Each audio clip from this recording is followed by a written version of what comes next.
From these first few hours, it is clear that there is so much work to be done. After separate meetings with the Group CEO of the NNPC Limited and the Governor of the Central Bank of Nigeria, any decision on fuel subsidy will lead to chain reactions across the country, as evident from the long queues at fueling stations nationwide.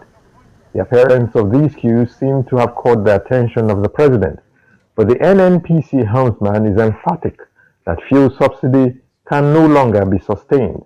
Fortunately, also by virtue of the provisions of the law and also the Appropriation Act 2023, it is no longer available for that funding.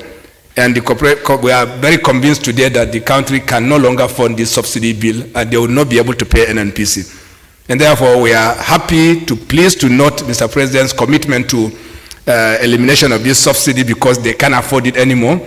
And we will take necessary steps to ensure that we recover our costs from the market. But he is giving assurances that government will initiate measures to cushion the effects of the removal of subsidy. And also being mindful of the fact that, a situation like this can lead to exploitation of customers, and we're also working with the regulator who is here with me to see how we can cap any such excessive management of greed. Thirdly, I want to call upon all the marketing companies to open up their petrol stations and depots to sell to the public, because they will hear communication from NNPC, because NNPC currently has all the stock in the country, and NNPC will do their transfer price. And when you ask what is going to be the price, I cannot tell you exactly, because the market is deregulated.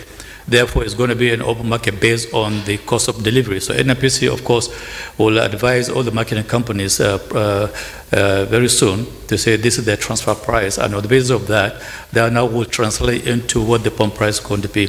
So there's not going to be any cap per se, but it's going to be based on the cost of importation. And again, I repeat, ourselves and the FCCPC will ensure that the consumer is not taken advantage of. The reality of what is on ground will set in the next few days, as President Tinubu is briefed by heads of key ministries, parastatals, and agencies.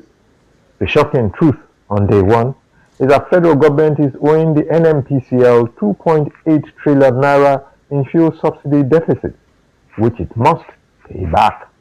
From State House, Abuja, Kende Amodu, Trust TV News.